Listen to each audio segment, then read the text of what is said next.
नमस्कार, live cities में आपका स्वागत है। मैं हूं आपके साथ प्रीति झा।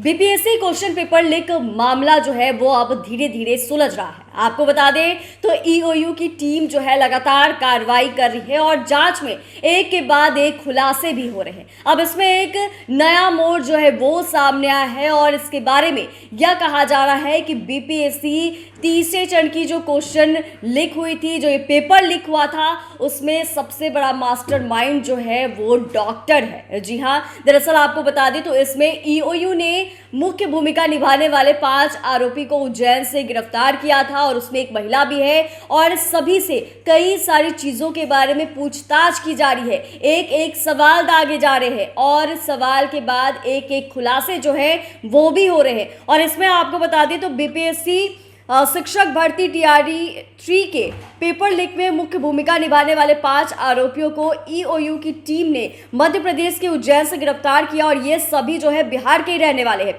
जिनमें से 4 नालंदा और एक महिला जो है वो पटना की रहने वाली है। ईओयू अब इन्हें रिमांड पर लेकर पूछताछ कर रही है, लेकिन इनका बैकग्राउंड क्या है, रहन सहन क्या था, इतने बड़े कांड में आखिर कैसे आए, इनके परिवार वालों की इसकी भनक थी भी या नहीं, यह सब जानने के लिए ईओयू जो है वो लगातार इनसे पूछताछ कर रही है और एक के बाद एक खुलासे जो है वो भी सामने आ रहे हैं। आपको बता दिए तो इसमें सबसे पहला नाम जो है वो नालंदा के शिव कुमार का आता है, जिसको लेकर यही कहा जा रहा है कि उनके पिता जो यानी कि संजीव कुमार का भी उनके गांव में दबदबा उनका काफ़ी ज़्यादा है और कई सारी चीज़ों को लेकर लोगों से बातचीत जो है वो भी होती रहती थी, मुलाकात जो है वो होती रहती थी। और ऐसे में यह भी पता चला है कि केवल शिव कुमार ही नहीं बल्कि उनके जो पिता हैं संजीव कुमार भी पेपर लीक कांड में सम्मिलित हैं। वह नूरसराय एग्रीकल्चर कॉलेज में शिक्षक भी रहे हैं और शिक्षक भर्ती परीक्षा तीसरे चरण की जो पेपर लीक कांड हुई थी उसमें पुलिस को संजीव की भी तलाश है। और वहीं नालंदा की जो जब लोग वहां पहुंचे गांव लोगों से पूछताछ की गई है तो शिव कुमार के बारे में एक अहम बात जो है वो सामने आई है। इसमें पता चला है कि शिव कुमार ने 2021 में पीएमसीएच पटना से एमबीबीएस की पढ़ाई पूरी की। हालांकि इस बात में कितनी सच्चाई है इसके बारे में भी पूरी तरीके से खुलासा नहीं हो पाया है, लेकिन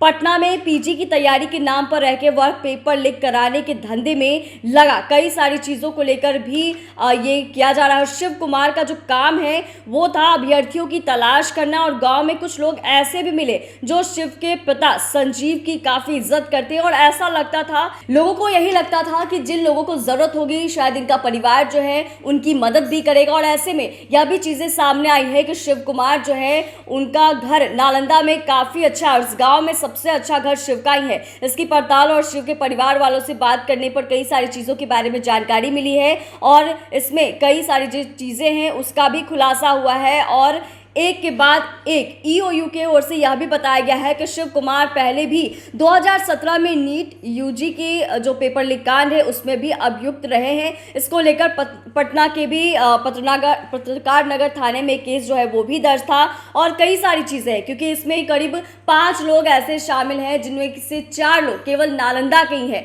और कई सारी चीज़ों को लेकर ईओयू जो है वो जांच पड़ताल में जुटी हुई है और जांच के बाद एक खुलासे भी हो रहे हैं। और ऐसे में जो अभियुक्त इसमें गिरफ्तारी जिनकी हुई है, जो शामिल हैं, उनके किसी घर वालों को तो पता भी नहीं है कि आखिरकार उनका बेटा करता क्या था। उन्हें किसी भी तरीके से न्यूज़ से या फिर अखबार से इसके बारे में जानकारी मिली है। हालांकि जो परिवार वाले हैं उन्हें इसके बारे में भरोसा भी नहीं है कि उनका जो बेटा है वो इस तरीके का कांड जो है वो भी कर सकता है। तो आप समझ रहे हैं कि ईओयू जो है लगातार पेपर लीक कांड को लेकर, पेपर लीक मामले को लेकर किस तरीके से अपनी पैनी नज़र जो है वो रखे हुए हैं। जांच हो रहे हैं, खुलासे भी हो रहे हैं और जिन अभियुक्तों को, जिन आरोपियों को गिरफ्तार किया गया, उन्हें पकड़ा गया, उनसे जो पूछताछ हो रही है उसमें एक के बाद एक खुलासे जो है वो भी सामने आ रहे हैं। चैनल को सब्सक्राइब करें, फेसबुक पेज को लाइक करें। धन्यवाद।